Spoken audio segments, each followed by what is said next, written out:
Hey guys, so today's date is August 1st, 2023, Tuesday, and last night, Monday night, I saw Teenage Mutant Ninja Turtles Mutant Mayhem at this early fan screening in my city.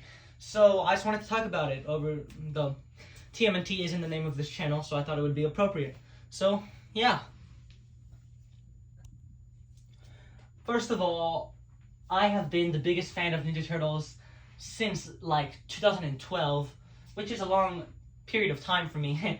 And it's always been something that it always just makes me excited. So of course I've been waiting for this movie since it was announced like back in 2021, and it was so good to finally be able to see it. The overall experience was great at the fan screening, getting poster, little comic book with a bunch of little cover art. So just overall, really fun time at the theater. And yeah, so I, first of all, thought the movie was amazing.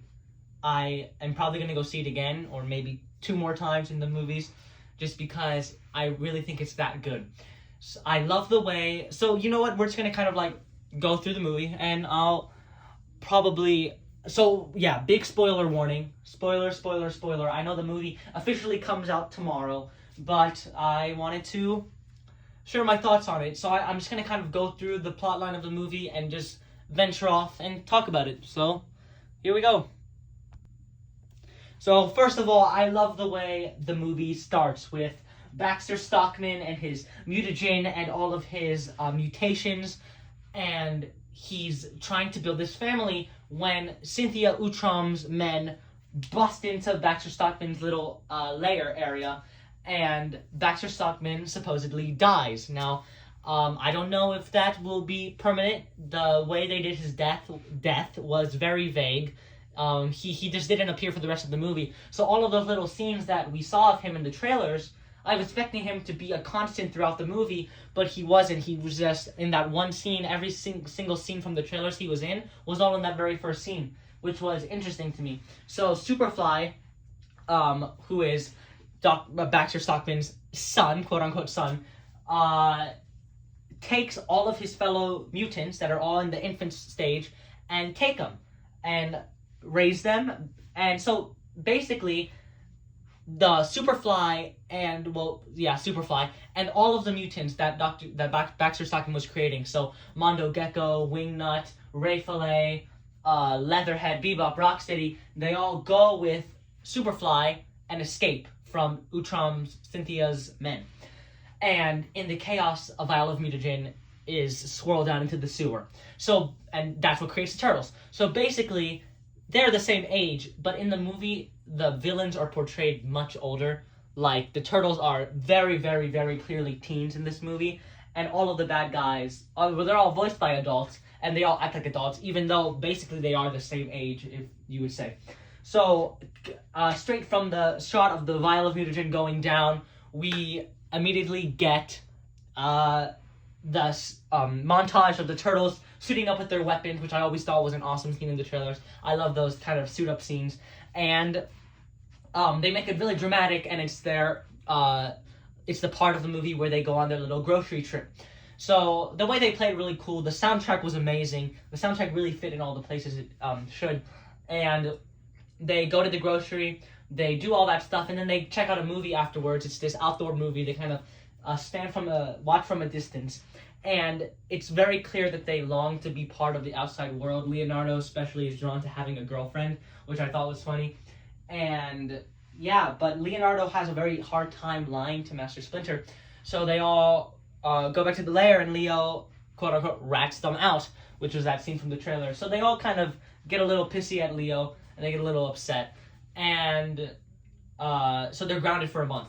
And meanwhile, we see Superfly doing his shenanigans with his full mutants, and he is very violent. Like, 2 men couldn't get what he needed, immediately kills them.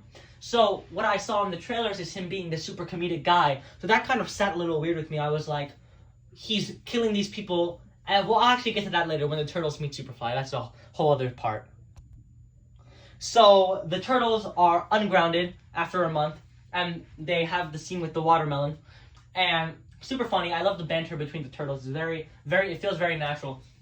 And when Raph throws that Ninja Star, hits an April O'Neil in the helmet. So it's like a recurring joke in the movie how her helmet was a good investment because it saves her multiple times. And this Ninja Star gets stuck in her helmet, and she gets upset at them. She starts scolding the turtles, and then her motorcycle or bike or whatever she was on is stolen.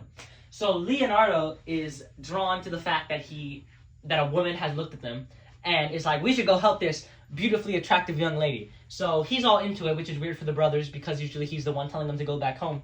So they all go and they follow the thugs into this garage. And this is the garage fight scene. Raphael has some great lines in this movie, like the I dream about fighting every night. It's not a problem. Like it's super quotable stuff. I feel like will be popular in years to come. And they fight in the garage, and it's their first fight ever because so actually by this point in the movie we've already heard the turtles' backstory. So basically what has happened in their lives is Splinter was a rat. But this time, Splinter has no connection to Hamato Yoshi in this movie whatsoever. He was just a regular street rat in New York, and no one really liked him. He didn't really have any friends. So when the turtles were mutated, he happened to be in the sewer, and the turtles were affectionate to him, so he realized these are the only things that, are not terrified and run away from me. I can't let them, die here. So Splinter decides to raise them. But he has no background in fighting or anything. But turtles long to be outside. So when Splinter takes the turtles above ground to see if people will accept them, the people of course think he's a freak and a giant rat and all the baby turtles. And Michelangelo almost gets run over by a car in this with the Turtle Tots stage. So this obviously gives Splinter this deep hatred for humans. So he teaches the turtles how to fight with old movies. So it's a very different story. It's completely original. And the turtles are in this garage, present day. They're in this garage, and they've never fought before in real life because they only know their skills to be able to protect themselves from the humans. So it's a very different dynamic. But that fight was hilarious, and the animation is stellar. And they defeat the people, and they're all celebrating when April sees them. Eventually, April gets them to come out of their little hiding place that they're think that they're camouflaged in, and they talk to April, and they decide to discuss what's going on over some pizza. So just like the turtles long to be in the outside world, April longs to kind of be accepted too, because she had a thing where she would vomit. She has severe stage fright, and she vomited while trying to record the announcements for her school one day, and everyone called her Puke Girl and stuff. So she wants to get rid of that name by writing a story about Superfly and becoming that cool reporter, and people will accept her again. So they kind of have the same interests, although the turtles being another species might have it a little worse. And they mutually agree that if they stop Superfly, the world will accept them.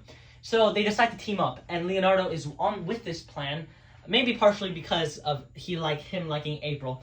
And so they keep it from Splinter. And poor Splinter just wants time with his sons. So the turtles, they have this montage where they go to all these different places and try to find out where Superfly is going to strike next. And eventually the trails lead them to Bernie. And Bernie is the character who the concept art showed as Rat King. Now in this movie he's never referred to as Rat King, but the colors he's wearing are 100% reminiscent to his look in the 1987 show. And he has the 2 buck teeth, the big ear, the stringy hair. He looks like that. So with this universe they're planning to expand on, there's a high possibility that he could turn into Rat King. So they get to him. He's like, Superfly's holding a deal at this place tonight. So the turtle's like, okay, we can do this. But Splinter, at some point in this montage, I don't know if it was exactly here, but it's somewhere, he's like, boys, emergency, come home now. So they go back to the lair, and Splinter tells them, and he hosted this party. He made a surprise party, so that because he knows the turtles long to be in the outside world. So he had these cardboard cutouts of celebrities. He had pizza he had brought up, and all of that stuff to bring the outside world to the sewers. But the turtles, having to meet up with Superfly, they dismiss him, and it just made me kind of feel bad for Splinter. Even though I would probably do what the turtles did in this situation. I don't know. Anyway, it got a little emotional there. You kind of just felt bash Splinter because all he wanted, he just didn't want to lose his sons. And so the turtles go and they go to the dock to meet up with Superfly, or dock, or wherever they were. And the turtles are super confident because they're like, all right, guys, it's just easy, just a couple of humans. And Bebop and Rocksteady hop out of the truck. Here, let me get some figures to change the look. Bebop and Rocksteady hop out of the truck, and they're like, turtles are kind of like, oh my gosh, what are we going to do? Because they didn't know. Donnie's like, there are other mutants, like that dialogue from the trailer. And this is where I was talking about Superfly being super violent and then being super comedic. Because after all the mutants are revealed, Superfly comes in, going to get, because this meeting that Superfly is hosting is to get the last piece that he needs for this weapon he's creating. And the turtles are trying to figure out what that is so they can stop it. So Superfly initially thinks that the turtles are the ones who have his supplies. So he immediately goes, breaks their windshields, like, where's my stuff? And then it's like, oh, I got some little tortoises. And it's just a very different contrast because he's killing people who can't do their job, and then he's chatting with these mutants that he'd never seen before. It was just a little weird how Superfly was I don't know, I'm not going to nitpick because it's such a small thing, but I just noticed that. And Superfly explains how Baxter Stockman and the mutagen, how they're basically cousins because they were both mutated. Again, how the villains are all portrayed as full-grown adults and the turtles are teens. That was a little weird, how they're technically the same age. And unless that the mutated versions of the turtles, like, there's that one scene in the trailer where the baby mutants in Baxter Stockman's lair are in these canisters of mutagen. Maybe they were already grown when they were mutated. I don't know. We don't really... Nothing's for sure, so I'm not going to question it. But they're like... So Superfly takes interest in that the turtles are other mutants, so they decide to go to an arcade and talk things out. Now, in this arcade, the turtles kind of disperse, and everyone has a good time. So we have Michelangelo with Mondo Gecko, which was awesome, at bowling. We have Donatello with Leatherhead, I think, and Wingnut. Leonardo walks over with Superfly. Raphael's doing a punching bag machine with Bebop and Rocksteady. All kind of just having a good time. At this point, Bebop and Rocksteady, and none of the villains have fought yet, so we haven't seen that yet. I don't know why I just mentioned that. That was kind of random. Anyway, they're talking. Leo's with Superfly, and this part of the movie was written really well because I could feel the tension. Because April's like talking to the turtles through comms and stuff, and the turtles are just trying to figure out where's the opening that we can get to Superfly. Because right now Superfly sees them as mutants and immediately thinks, oh yeah, they can be on our team. Because Superfly's plan, I don't remember if we knew this part of the movie yet, is to create a weapon that can turn all the humans into mutants, I think. I think that was the general gist. Basically kill all the humans, enslave them, or make them mutants, and then mutants will rule the world, like they said in the trailer. So, the turtles were like, oh yeah, that's a take, like, because it's very different, because Splinter and Superfly are the same. So Superfly and the mutants had the same sort of experience when they went into the above-ground world, the real world, to see how people would accept them, and they were called freaks. But Splinter just took that to hide everyone underground. But Superfly took that as the humans must die. So it just shows how the different way, the perspective is what makes Superfly the villain. So this whole time, the turtles are just trying to figure out where's this opening that we can get to Superfly and find out what's going on. Because Superfly thinks that they're good right now and they don't want to mess that up. It's just super tension. You just like, what's going to happen? At least that's how I felt in this part. So they get back into their cars, and before they get into the cars, Leo's like, oh, Superfly, hypothetically, what if we weren't on your side? What if we didn't agree? What if we didn't want to do this? And Superfly, like, stops dead in his tracks and is all menacing. So it's just like, like, very, what do we do? So they get into the cars to go to this other place, I don't know exactly where, and that's when the turtles come up with the plan. Their plan is to, they're gonna push the brakes on the car that they're in. They made sure to not be in the car with Superfly. And then they're gonna just attack, right? They think that this is the best shot, since Superfly would be caught off guard. They use Donnie's bow staff, they jam the brake. The car they're in has Rocksteady, Mondo Gecko, Wingnut. They fly out the front windshield, and turtles begin in a battle. It's more of a chase scene. Slumbug, I forgot Slumbug was in this movie. She plays an important part later. And they're all fighting, but the turtles inevitably lose. and they're all beaten when Cynthia's men come back and capture the turtles. And so Superfly gets his weapon. That's important. So throughout this movie, Splinter has been so protective, telling them don't even leave the sewer, right? And he always says, "You guys are gonna get milked for your mutagen. You're gonna get milked." It was this ongoing joke, right? And they get trapped with Cynthia. Leo's knocked out, and they wake up and they're strapped to this machine. Now, from here on out, there's big plot points, not maybe big, but there's big parts of the movie that are very reminiscent to the Michael Bay live action movies. And this is the first one. Them being strapped up to things, to this machine to get their mutagen out of them. This was the first thing that was reminiscent of the 2014, the first Michael Bay movie. I noticed that. And so they're like, "Oh my gosh, are we being milked?" Because they always thought it was a joke. Like, "Oh, we don't even have nipples." Like, even April was like, "Oh, you don't even have nipples." Oh, during this chase scene, April leaves. So the turtles are like, "Oh my god," especially Leo, having a fond interest in her. He's like, "How could she just leave us?" But April had gone back to get Splinter. So turtles are getting milked, and Splinter shows up. Splinter, I don't exactly know how he has this level of skill, but he beats up Cynthia's men and goes to his sons, unstraps them from the thing. He's like, "Wait, were you guys being milked?" And the name of the machine is Milker 2000. It was super funny. And another funny thing that is kind of throughout this whole movie, but I should mention, is Ice Cube's Superfly. Such a comedic vibe. That's why he was so distraught at the beginning when he was murdering people, because this character in the entire rest of the movie, even though he's so evil, his quips and what he says, it's just so funny, and Ice Cube plays it so well with his tone of voice and expressions and everything. So, yeah.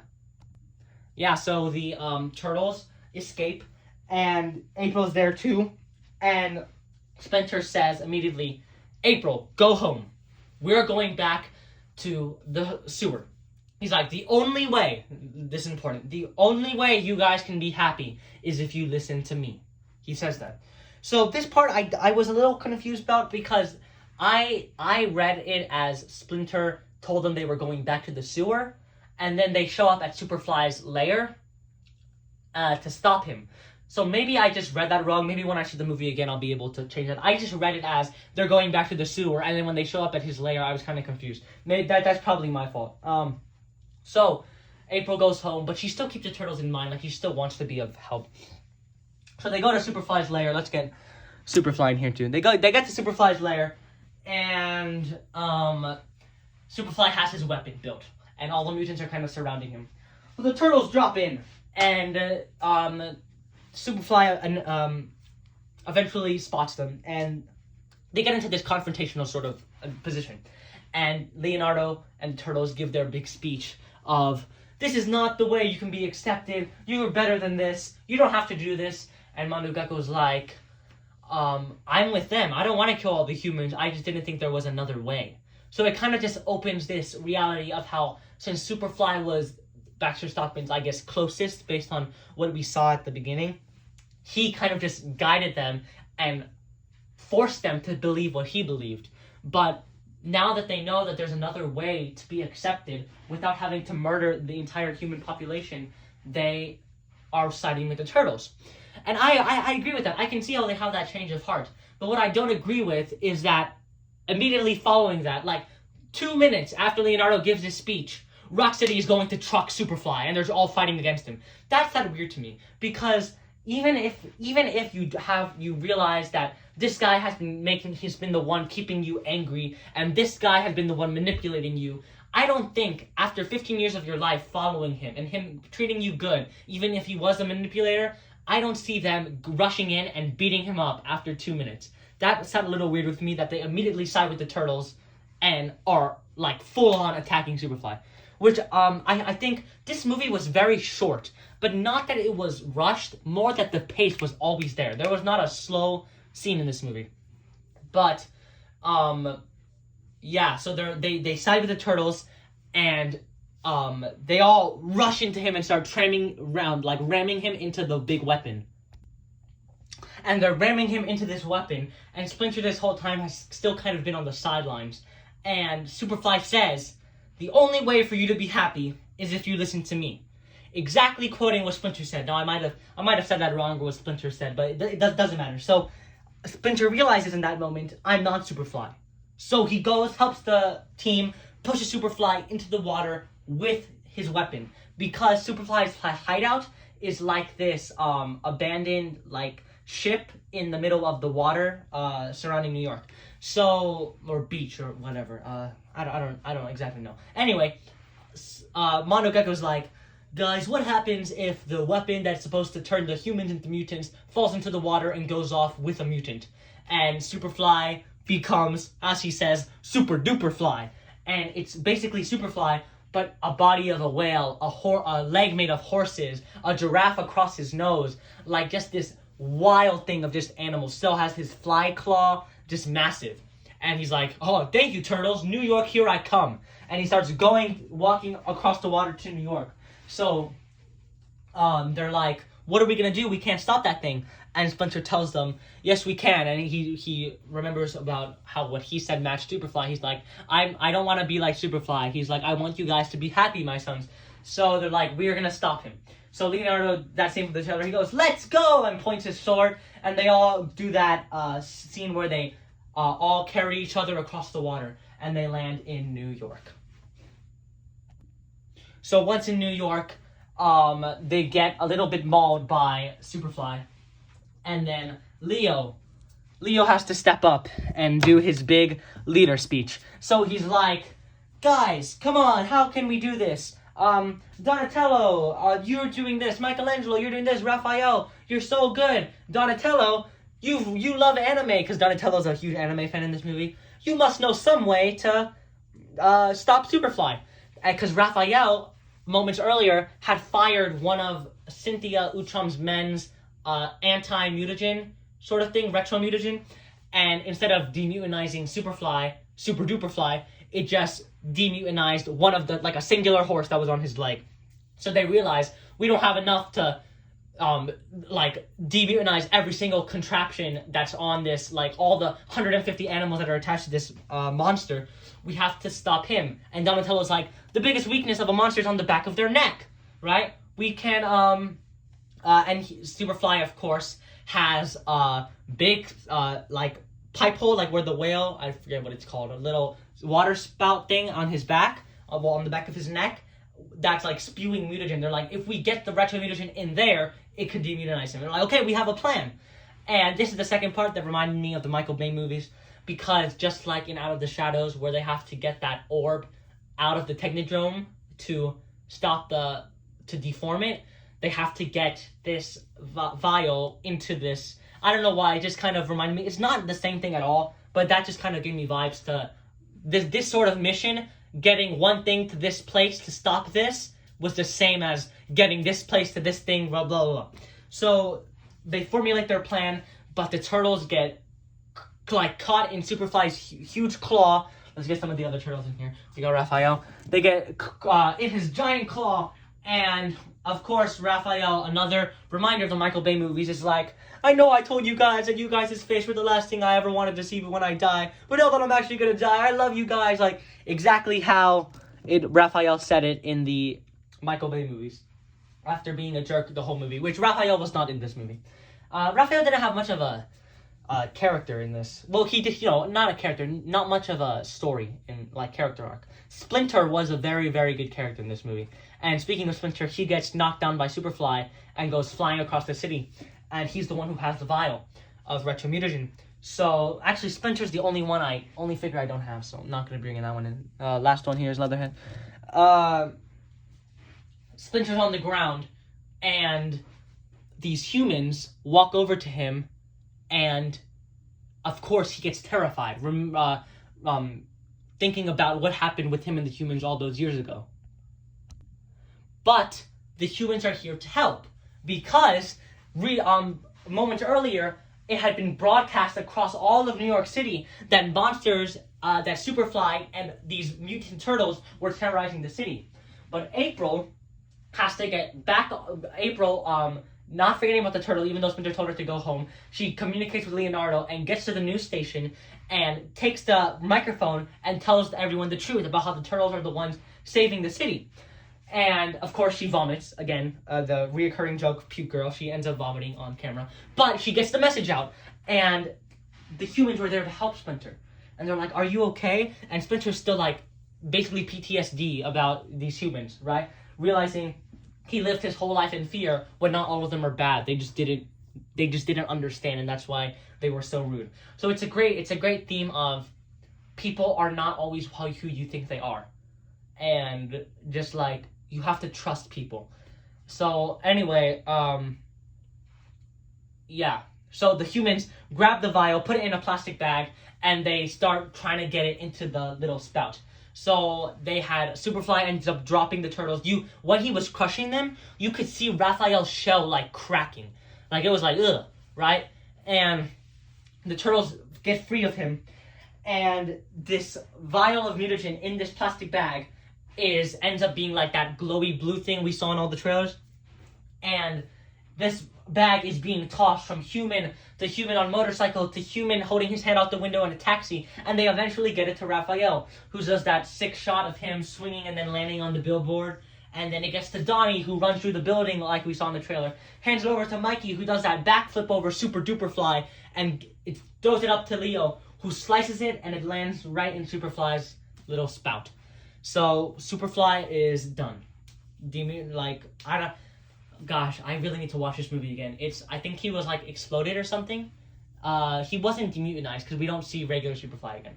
But which was also different. I guess it was because like when the horse was demutanized, it just became a horse. But I guess now because he's Super Duper Fly, he just like explodes because storyline, you know. So, Superfly's done, and the turtles celebrate their victory. Splinter walks back up to them with the humans at his side, realizing like not scared to walk among them. Oh, another reference to the Michael Bay movies. During this chaos, there's one part where when they're getting free from Superfly's claw, they all dangle holding on to each other's leg off his claw, which was like how they dangled off the H&M Tower in 2014 TMNT, which I think it was the H&M Tower, I'm pretty sure. Anyway, back to where we were. Splinter is surrounded by the humans, and they're accepted. And everyone's clapping for them, and Superfly and Scumbug have this thing. They had this thing. Splinter mentioned it once, how Scumbug found him attractive, and they make out. But it's like the most hilarious, gross make out ever. You just hear like the slobbering of Scumbug, like the cockroach and Splinter. There was this scene when it was showing the backstory of Splinter as a rat who had no friends. He had this one friend that was a cockroach, and then cockroach ran over by a car. So it kind of shows he always had a little thing for cockroaches, which is so nasty, but like good for you, Splinter, right? So the turtles go to school, which now, okay, here's what I think about this. So all the mutants live in the sewer now with the turtles. Splinter and Scumbug are like a married couple at this point, and there had been that one scene at the very beginning when they met April where they talk in the halls of the school, and they each think about how it would be to be enrolled in a school.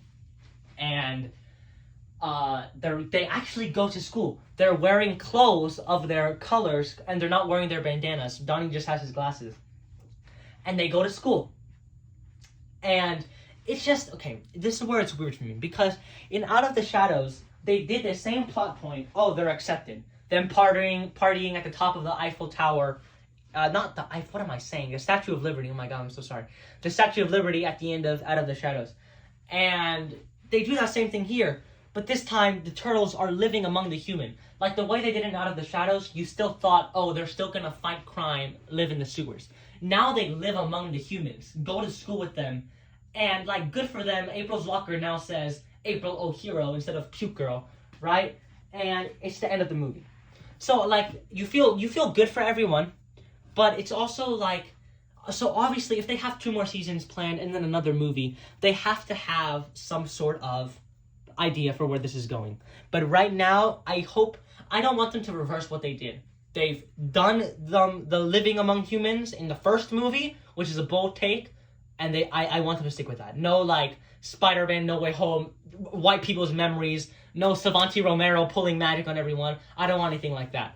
I do have an idea of who the next bad guy will be. Well, I think we all do based on this mid-credit scene that I'm about to talk about. So it shows April's locker as April O'Hero, and then finito, end of the movie. So mid-credit scene comes, and it shows the turtles living their best lives in high school. Leo asks April to prom, and April kind of friend zones him, like, oh, this is just as friends, right? So it's like, so close, Leo. And then Mikey's on the improv team, Raph is on the wrestling club, Donnie's in the computer club, and they go to prom. And they're all having fun at prom. Raphael's wearing one of those tuxedo shirts, which I thought was just so fitting for his character. I was like, yep, that's Raphael. And it cuts to, like, it shows them at prom, and then it zooms out, and they're on a computer with targets on them. And Cynthia Utrom's there saying, looks like we're going to have to try a different way to get these turtles. Bring me. Camera zooms out. You already know what's about to happen. The Shredder. Lightning, lightning, lightning. Dun dun. Shredder blackout. Shredder looked awesome. He reminded me of the 2007 movie, 2003 show. That kind of vibe. Not Transformer like 2014, but not I only have 3 spikes on my helmet like 1987 show. It was good. It looked like Rise of the TMNT 2. Kind of like that. And like so awesome. So awesome. I can't wait to see what they do. I just hope that, because I heard that the show they're doing, the seasons, are going to involve each of the turtles going on like their little own side quests. And I hope that that's something that they don't do among humans. Like maybe they can make friends. Like how in one of the original issues of the Mirage comics, Donatello is with like Jerry or something. And Jerry's the guy who can like make pictures come to life by drawing them. That was a weird issue. It was like the one-off issue for Donatello. Like I would like for them to make friends like that, but I really hope it's not like a Spider-Man story where they just live among the humans. That, I really hope they don't go there. Just because, like, I can understand them, what they're doing here, but that would be going so far off from how everyone knows the Turtles, and I feel like it would be a bold move that some people aren't willing to make. So anyway, overall, fantastic movie. Fantastic movie. Probably 10 out of 10 for me, just because TMNT is my life. I would say that this movie would be second of the year, only to Across the Spider-Verse. Animated action movies have been on point this year. But just because of like how excited I'm getting just talking about this, that could very, very easily change. So, yeah, guys, that's what I thought of this new movie. So with that being said, I would say Teenage Mutant Ninja Turtles Mutant Mayhem is a must-see this month. It was incredible. I'm definitely going to go see it more times, maybe do a updated, shorter review after those times. And so, yeah, just wanted to, quick information. I started this channel because of stop motion. By the way, Isaiah, I used to watch his videos all the time. Shout out to Old Turtle Den. I don't even know if I'm qualified to give those bigger YouTuber shout outs, like my 50 subscribers. I don't know if they would allow that. But anyway, Old Turtle Den, Warrior Pins, Jack's Blade, I think that's what his thing is. Those are all great channels that I've always loved to see videos from. Yeah. And so I just wanted to say, I started this channel on stop motion, and my old ones were so very cringy. And I'm sorry about that. But I know I'm going to be trying this again. I know that this will be at least better than what those original ones were. I've like, this has been in development, I would say, since end of May. And it will be a while till it comes out, but I want to confirm. I know I made that video. I don't think any of you guys really care. But it was that one, like 3 years ago. It was like, Teenage Mutant Ninja Turtles Season 2 coming out soon. Yeah, I never even started that. I kind of just dismissed that.